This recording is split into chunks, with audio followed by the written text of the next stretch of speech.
Bókin Vegabréf íslenskt fjallar fólk og atburði hér og þar í heiminum og lesandinn ferðast með mér, kynnist fólki í Palestínu, fer á útskrift í Afganistan, kemst í tæri við leyniþjónustuna í Sýrlandi, hitti flóttafólki í Suður-Súdan, kynnist fólki í Mjanmar sem hvíslar alltaf stjórnvöld til að herforingjastjórnin handtaki þau ekki.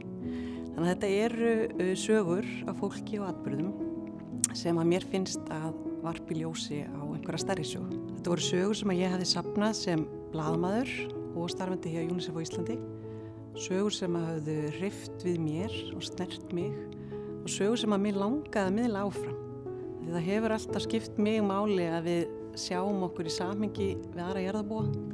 Það er umheimur þarna úti, hann skiptir máli og mér hefur þótt heillandi að reyna að færa hluti nær lesandanum og svona afmá út skilin á milli okkar og hinna eins og það er hægt. Og það var líka það sem ég langaði að gera í þessari bók.